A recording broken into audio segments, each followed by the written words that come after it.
오늘은 잠언 13장의 말씀을 가지고 겸손하면 기본은 합니다라고 하는 제목으로 말씀을 나눠보고자 합니다. 잠언 13장은 아들에서 시작해서 아버지의 관점으로 끝납니다. 13장 1절에 지혜로운 아들, 딸들은 이렇게 시작하고 24절에 자식을 사랑하는 사람은 이렇게 끝납니다. 그러니까 무엇이냐면 태어나서 죽을 때까지 우리가 어떠한 자세로 살아가야 하는지에 대해서, 그리고 하나님을 경외하는 사람은 기본적으로 어떠한 성품을 가는지에 대해서 이야기합니다. 그래서 가장 중요한 것이 무엇이냐? 사람으로서 이것은 신앙이 있든지 신앙이 없든지 모든 사람은 겸손해야지 그것으로 기본은 한다라고 하는 그런 말을 하고 있습니다. 오늘 1절의 말씀 함께 읽어보겠습니다. 함께 읽어볼까요? 지혜로운 아들, 딸들은 아버지의 가르침을 듣지만 거만한 사람은 꾸지람을 듣지 않는다. 우리가 사람을 만날 때 어떤 사람을 만나든지 가까운 사이든지 처음 만나던 사람이든지 제일 중요한 것이 있습니다. 그것은 무엇이냐 하면 그 사람의 말을 잘 듣는 것입니다. 어찌 보면 누군가는 이렇게 이야기합니다. 사람의 말을 잘 들어주기만 해도 모든 문제의 50%는 해결되는 것 같다. 누군가가 문제가 있어서 상담을 하지만 그것이 꼭 어떤 정답을 얻거나 해답을 얻기 위한 방법이 아니라 그저 내 안에 있는 이야기들을 잘 이야기하는 것만으로도 50% 정도가 해결된다라고 이야기합니다. 또 성경에서는 이렇게 믿음은 들음에서 생긴다고 이야기합니다. 하나님의 말씀을 잘 들어야지, 성경에서 이야기하는 예수님의 말씀을 잘 들어야지 믿음이 정직하게 생긴다고 하는 말입니다. 그러나 잘 듣지 못하고 아예 귀를 닫아버린다고 한다면 그것과 다른 방향으로 성장할 수도 있습니다. 그리고 실제로 저를 비롯해서 많은 사람들이 듣는 것에 그렇게 전문적이지 않습니다. 사람들은 말하기는 좋아하지만 내 이야기를 이야기하고 내 고충을 이야기하고 내 안에 있는 상처를 이야기하는 것은 잘하지만 누군가의 상처를 들어주거나 누군가의 문제를 듣거나 누군가의 그 진솔한 이야기를 듣는 것에 대해서는 잘 하지 못하는 우리의 모습이 있습니다. 그러나 예수님이 말씀하십니다. 들을 귀가 있는 사람은 복이 있다라고 이야기합니다. 들을 귀가 있는 사람은 기본적으로 복이 있다라고 하는 것입니다. 그리고 성경은 들을 귀 있는 자가 믿음이 자란다고 합니다. 또 듣고자 하는 마음은 기본적으로 겸손한 마음이 있습니다. 내 마음이 높아진 사람은 누구의 말도 잘 듣지 못하는 우리의 모습이 있습니다. 오늘 1절의 말씀에서 들을 귀 있는 사람, 아버지의 가르침을 잘 듣는 사람, 꾸지람을 잘 받아들이는 사람, 그 사람이 복이 있다라고 하는 것을 기억하시기 바랍니다. 2절의 말씀입니다. 함께 읽겠습니다. 선한 사람은 열매 맺는 말을 하여 좋은 것을 넉넉하게 얻지만 반역자는 폭행을 당할 뿐이다. 2절에서는 말에 대해서 이야기합니다. 열매 맺는 말을 할 때 되도록이면 정직하게 하려고 노력해야 합니다. 우리를 포장하려고 하고 나를 꾸미려고 하고 나를 가리려고 하는 그런 말들이 너무나 쉽지만 그러함에도 불구하고 있는 그대로를 정직하게 말하는 것, 그것이 중요합니다. 왜냐하면 우리가 상황이 아무리 힘들어도 내가 어떤 말을 하느냐에 따라서 그 상황이 다르게 되어지기 때문에 그렇습니다. 정말 힘들고 어려운 상황이에요. 병들고 모든 것이 망하고 희망이 안 보이는 상황이라 하더라도 정말 죽겠다라고 하는 말이 우리의 입에서 떠나지 않는다면 우리의 삶은 죽음이 지배할지도 모릅니다. 그러나 반대로 하나님이 살려주실 거야, 살겠다, 살 수 있는 길이 있을 거야 라고 하는 말하는 사람에게는 그 어려움의 상황 속에서도 돌파할 수 있는 그 길을 걸어가는 것을 우리는 많이 봅니다. 말을 정직하게 해야 한다는 말에는 무슨 의미가 있느냐 하면 말은 반드시 열매를 맺는다고 하는 것을 기억해야 한다는 것입니다. 선한 사람은 열매 맺는 말을 하여 좋은 것을 넉넉하게 얻지만 정직하게 말하는 사람, 그 정직하게 말하는 것을 통해서 정직한 열매가 맺는다는 것이에요. 그러면 선한 사람들에게 열매 맺는 말을 공통적으로 하는 말이 무엇일까요? 세상에 3가지 진리가 있습니다. 사랑합니다, 고맙습니다, 미안합니다. 이 상황에서 사랑한다고 고백하고 고맙다고 이야기하고 미안하다고 이야기하는 것만 잘해도 우리는 삶 속에서 정직하게 살아갈 수 있습니다. 미안한 상황인데 미안하다고 말을 못해서 상황이 악화되는 상황이 있습니다. 사랑하는 관계인데 사랑한다고 표현하지 못해서 그 사랑에 대해서 사람들이 궁핍해하고 그 관계가 깨어지는 경우가 있습니다. 또 하나, 내가 도움을 받았는데 도움받은 것에 대해서 고마움을 마음속으로만 간직하고 그것을 표현하지 못하는 것을 통해서 또 상황이 변하는 것을 볼 수 있습니다. 우리는 한 가지 기억해야 합니다. 내 입술의 말이 되도록이면 정직하게 하자. 또 하나, 내 입술의 말은 반드시 열매를 맺는다는 것을 기억하고 이 말을 사용하는 것을 조심해야 한다. 또 하나님은 우리에게 말씀하셨습니다. 너희에게 살리는 말을 하여라. 온 세상 사람들을 가르치고 제자로 삼어라. 내 말을 전파하고 내 말을 가르쳐라 말씀하셨습니다. 이렇게 나아갈 때 우리는 사람을 살릴 수 있는 사람이 되어진다는 것을 기억하시기 바랍니다. 3절의 말씀입니다. 말을 조심하는 사람은 자신의 생명을 보존하지만 입을 함부로 여는 사람은 자신을 파멸시킨다. 당연한 것 같죠? 그렇지 않나요? 말을 조심해야 한다. 이 말에는 이렇게 요약할 수도 있을 것 같습니다. 사람은 말을 해야 할 때가 있고 말을 하지 말아야 할 때가 있다고 하는 것입니다. 때에 따라서 우리가 무슨 말을 해야 하는 것에 대해서 잘 알고 있어야 한다고 하는 것입니다. 야고보서 3장 2절에 우리는 다 실수를 많이 저지릅니다. 누구든지 말에 실수가 없는 사람은 온 몸을 다스릴 수 있는 온전한 사람입니다 라고 우리에게 고면합니다. 말을 듣는 것도 어렵지만 또 우리가 많은 말들을 하지만 말을 잘 하는 것도 어렵습니다. 아무렇게나 말을 한다고 그것이 말이 아니죠. 상황에 따라서 유머가 필요한 것에는 유머를 이야기하고 진정성을 가지고 이야기하는 것에는 진솔하게 이야기하고 어느 상황 속에서도 이 말이 필요하다고 하면 말을 내뱉을 수 있는 그런 사람이 되어야 하는데 우리는 말하는 것이 참 어렵습니다. 어찌 보면 몸으로 싸우는 것보다 말로 싸우는 것이 사람을 더 크게 상처를 주는 경우가 많이 있습니다. 그렇지 않습니까? 손과 발로 주먹 다짐을 하지만 몸에 좀 피나고 부러지고 상처 입을 수 있지만 그것은 치료하면 없어지지만 누군가의 마음에 말로 상처를 주면 그 상처는 치유하기가 어렵습니다. 왜? 사람들이 모르기 때문에요. 그 사람이 어떤 상처를 입었는지 어떤 피해를 입었는지 모르기 때문에 그 말로 빚어진 그 상처는 돌이킬 수 없는 상황이 됩니다. 심지어는 그 말이 내 가슴에 박혀서 평생을 가는 경우도 있습니다. 우리가 생각 없이 하는 말이 누군가에게 상처를 주고 누군가에게 비수가 되어지는 것을 기억해야 합니다. 그래서 말을 조심하는 사람은 자신의 생명을 보존한다. 그러나 말을 잘할 수 있는 것은 무엇이냐면 우리 안에 속에 겸손이 있어야 합니다. 우리가 조금 내 마음이 높아지면 상대방을 비하하는 말을 하기가 쉽습니다. 상대방을 낮춰보는 말을 하기가 쉽습니다. 그러나 기본적으로 내 안에 가져야 되는 자세는 상대방을 존중하는 마음 가져야 한다. 4절 말씀입니다. 게으른 사람은 아무리 바라는 것이 있어도 얻지 못하지만 부지런한 사람의 마음은 바라는 것을 넉넉하게 얻는다. 우리 옛말에 이런 말이 있어요. 구슬이 서말이어도 그 다음에 뭐죠? 네, 꿰어야 보배가 됩니다. 아무리 좋은 것이 있어도 그것을 위해 부지런히 일구어야지 그 좋은 것이 나에게 보화가 되어진다라고 하는 것입니다. 우리가 바라는 것이 많이 있습니다. 내 꿈이 있어요. 내가 희망하는 것이 있어요. 그러나 그것을 내가 생각만 하고 있다라고 한다면 실제로 그것이 현실로 구체화되기 어렵습니다. 내가 소망하는 바가 있다면 그것을 위해서, 그것을 이루기 위해서 노력을 해야 합니다. 열심히 그것을 이루기 위해서 계획을 짜고 그 계획대로 준수해서 하나하나를 단계를 밟아가서 나아갔을 때에 그 보화가 우리에게 얻어진다라고 하는 것입니다. 직장에 취업하고 싶다라고 한다면 그 내가 희망하는 그 직장에 대해서 준비하고 많은 것들을 갖춰야 하죠. 그리고 갖추기만 하면 하나요? 그것을 얻기 위해서 구직 활동을 해야 합니다. 그러나 그 모든 것들 과정 속에서 열심히 준비하지만 또 하나 우리가 기억해야 하는 것은 우리가 열심히 일했습니다. 열심히 심었습니다. 열심히 노력했습니다. 그리고 그것을 자라게 하기 위해서 물을 주었습니다. 그러나 그것이 자라게 하시는 분은 누구냐 하면 바로 하나님이시라고 하는 것. 그러나 우리가 해야 하는 것이 하나 있어요. 심어야 합니다. 물을 주어야 합니다. 농부들이 이런 고백을 합니다. 한 해의 농사가 풍년이 들기 위해서는 본인이 열심히 씨를 뿌립니다. 열심히 그 논밭을 가꿉니다. 뜨거운 태양빛 아래서 그 안에서 잡초를 잘 걸러내줍니다. 그런 무수히 많은 수고를 하지만 그 작물이 열매 맺히고 그것을 소출을 얻기까지는 하늘의 도움이 없으니 되어지지 않는다고 하는 것입니다. 우리가 삶을 살아가면서 열심히 어떤 일을 준비합니다. 일을 합니다. 노력합니다. 그러나 그것을 내가 이루는 것이 아니라 그 일을 이루시는 분은 하나님이시라는 것. 그 하나의 관점의 차이가 우리가 삶을 살아가는 그 여유를 줍니다. 내가 그 모든 것들을 다 이루고자 한다면 그 부담감을 감당하지 못할 수도 있습니다. 그러나 그 모든 것을 다 하고 주님 저 물을 주었습니다. 심었습니다. 열심히 그것을 위해서 가꾸었습니다. 주님 이것이 열매 맺을 수 있도록 도와주십시오. 그 마음의 하나가 우리의 삶을 넉넉하게 한다라고 하는 것을 기억하시기 바랍니다. 6절의 말씀 갑시다. 흠이 없이 사는 사람의 의는 그의 길을 지켜주지만 죄인의 악은 그를 망하게 한다. 우리가 삶을 살아가는데 속도도 중요합니다. 다른 사람들보다 좋은 성적을 얻는 것도 중요합니다. 그러나 거기에서 방향이 중요합니다. 우리가 어떤 방향으로 나아가고 있는지가 중요합니다. 우리가 서울에서 부산을 가는데 동해 방향으로 빠르게 나아가고 있다고 생각해 봅시다. 그것은 잘못 가고 있는 거죠. 오히려 빨리 가려고 하는 거에 더 늦게 가는 길이 됩니다. 그리고 빨리 가려고 하다가 실수할 때가 많이 있습니다. 마음이 조급해지려고 할 때 우리는 잠시 멈추는 그것이 필요합니다.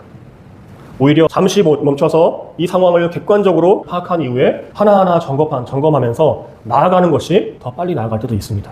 그러나 우리의 마음속에는 그것을 빨리 얻으려고 하는 그런 생각이 있기 때문에 좀 조급해지는 상황이 있죠. 그러나 중요한 것, 하나님이 주신 그 의를 기억하는 것, 내가 공부를 하는 그 목적을 부여잡는 것, 내가 이 프로젝트를 할 때에 이 프로젝트의 이유를 부여잡는 것, 단순히 일이 아니라, 단순히 공부가 아니라, 단순히 어떤 것을 하는 것이 목적이 아니라 그것을 무엇을 위해서 하는지에 대해서 먼저 방향을 갖추고 있어야지 그 일이 온전히 의가 되어서 나를 지켜준다고 하는 것, 그것을 이야기합니다. 7절의 말씀입니다. 부자인 채 하나 아무것도 없는 사람이 있는가 하면 가난한 채 하나 많은 재물을 가진 사람이 있다. 이 성경의 말씀이 참 우리에게 어렵습니다. 성경은 가난과 부를 바라보는 관점이 우리가 생각하는 것과 약간 다른 것 같습니다. 우리가 생각하기에 가난한 것 같은데 부자의 삶을 살아가는 사람이 있는가 하면 부자인데 가난하게 살아가는 사람도 있고 가난한데 가난하게 살아가는 사람이 있고 부자인데 부자로 살아가는 사람이 있습니다. 이 네 가지 부류의 사람이 있어요. 중요한 것은 우리가 가지고 있는 외적인 그 주어져 있는 것이 아니라 내적으로 얼마나 풍성한 삶을 살아가고 있느냐가 그 사람이 부자이냐 가난한 사람이냐라고 하는 그 차이라고 하는 것입니다. 마태복음 19장 24절에 부자가 하나님 나라에 들어가는 것보다 낙타가 바늘기로 지나가는 것이 더 쉽다 이렇게 얘기합니다.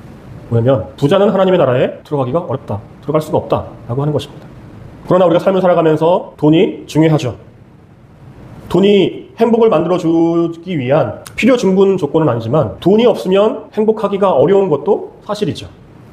물질은 우리가 삶을 살아가는데 굉장히 중요한 요소가 됩니다. 그러나 성경은 너의 보물이 있는 곳에 너의 마음도 있다라고 이야기합니다. 너의 마음이 있는 곳에 보물이 있다라고 이야기하지 않고 너의 보물이 있는 곳에 너의 마음이 있다라고 이야기합니다. 우리가 돈을 어디에 쓰고 있느냐, 우리가 시간을 어디에 쓰고 있느냐, 그것에 따라서 우리의 마음이 어디에 있는지 이야기합니다.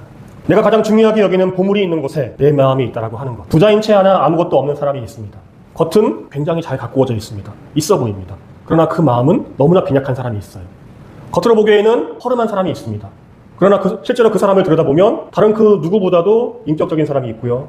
다른 그 누구보다도 풍요로운 사람이 있습니다. 여러분의 마음속에 무엇이 있느냐에 따라 다릅니다. 무엇을 가지고 있느냐에 따라서 내 마음이 풍요로우느냐, 내 마음속에 물질로만 채워져 있다고 한다면 물질이 나오는 거겠죠. 그러나 내 마음속에 내가 중요하게 여기는 것이 사랑이라면, 섬김이라면, 혹은 구원의 감격이라면 우리의 마음은 달라질 것이라고 생각합니다. 20절로 가겠습니다. 지혜로운 사람과 함께 다니면 지혜를 얻지만 미련한 사람과 사귀면 해를 입는다. 아멘. 우리가 살아가면서 방향도 중요하지만 누구와 함께 가고 있는가도 중요합니다. 우리 옛말에 금묵자학이라는 말이 있습니다. 흑색을 가까이 하면 나도 흑색으로 변한다고 하는 것입니다. 지혜로운 사람과 함께 다니면 지혜를 얻습니다. 여기에서 함께 다닌다라고 하는 말은 어찌 보면 이런 말도 할 수 있을 것 같아요. 빌부터 산다. 우리는 이런 마인드가 있어야 돼요. 내가 지혜롭고 싶으면 지혜로운 사람에게 가까이 가고자 하는 사람. 지혜로운 사람이 지혜롭지 못한 나를 받아줄까요? 그렇지 못합니다. 어찌 보면 지혜로운 사람은 갑질할 수도 있습니다. 나보다 더 많은 지식을 가진 사람, 나보다 더 많은 경험을 가진 사람, 나보다 더 많은 돈을 가지고 있는 사람, 나에게 갑질을 할 수 있어요. 그러나 중요한 것, 내가 목적으로 한다면, 목표로 하는 무엇인가가 있다면 그러함에도 불구하고 내가 저기에서 그것을 얻기까지 빌붙어 있어야겠다 라고 하는 것이 필요합니다.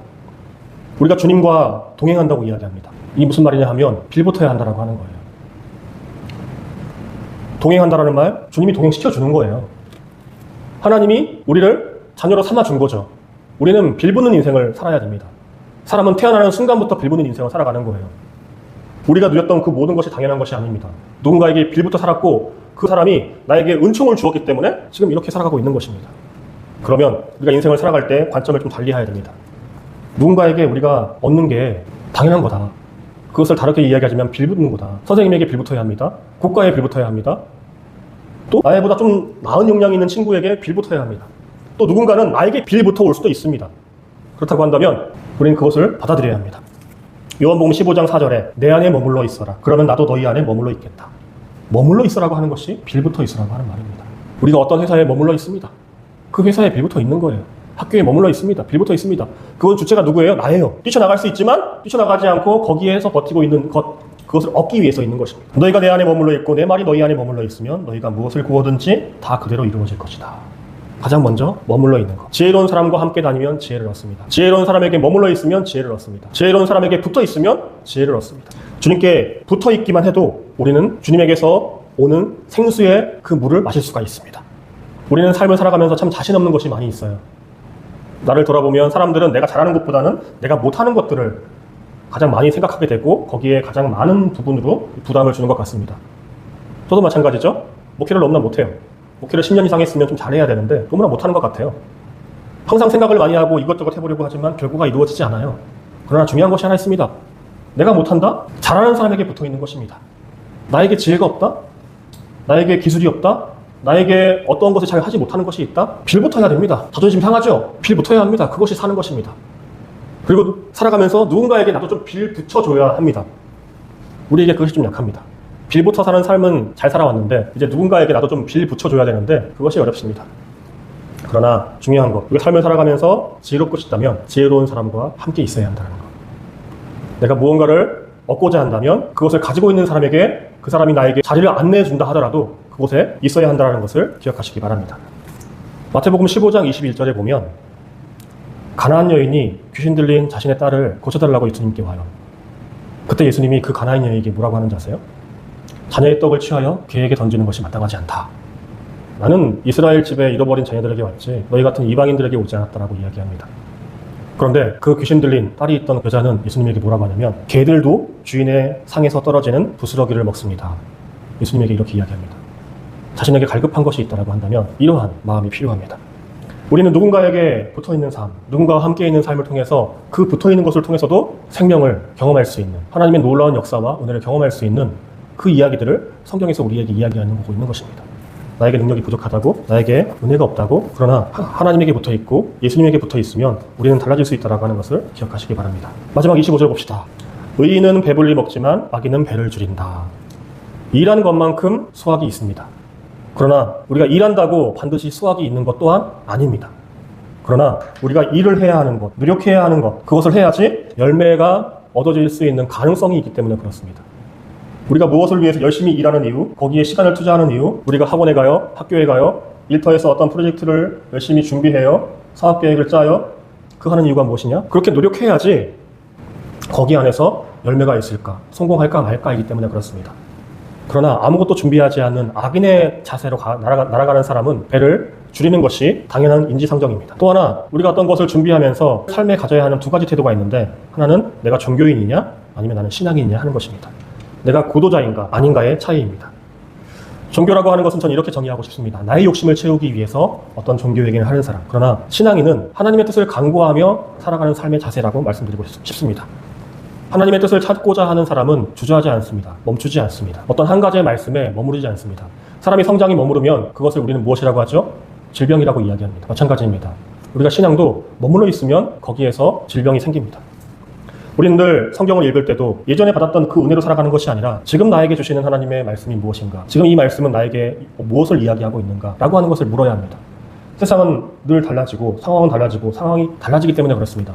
어떤 때는 의인은 오직 믿음으로 살아가지만 어떤 때는 행함이 없는 믿음은 죽은 믿음이라고 이야기합니다. 어떤 때는 쟁기와 호미와 낫을 녹여서 칼을 만들려고 하지만 어떤 때는 칼을 녹여서 쟁기와 호미를 만들려고 합니다. 성경의 말씀은 늘 우리에게 말씀합니다. 어떤 상황에 따라서 우리가 어떻게 살아가야 할지 그것을 우리는 고민해 보아야 합니다. 우리는 모든 사람은 안정을 추구합니다. 편안하게 살아가고 싶어 합니다. 그러나 우리의 삶 속에서 진정한 평화와 진정한 평안과 안정은 하나님이 믿어져야지, 예수님이 믿어져야지, 예수님이 나의 삶의 한 순간순간까지 관여하신다라고 하는 것이 믿어져야지 편안해집니다. 그것이 믿어지지 않으면 우리의 삶 속에는 불안의 연속입니다. 의인은 배불리 먹지만 악인은 배를 줄인다. 믿음이 믿어지지 않으니까 늘 배가 고픈 거예요. 그러나 믿어지니까 내일 먹을 것이 없어도 하나님이 주시겠지. 배가 고프지가 않습니다. 중요한 것은 내 마음에 어떤 보화가 있느냐, 내가 내 마음속에 어디에 가 있느냐에 따라서 우리의 바라보는 현상이 달라지는 것을 기억하시기 바랍니다. 주님이 인정하시는 삶이 의인입니다. 주님이 내 안에 계시는 삶이 의인입니다. 내가 주님을 바라보고 있는 삶이 의인의 삶입니다. 이것을 기억하시고 이 한 주간 또 살아가는 저와 여러분 되시기를 축복합니다.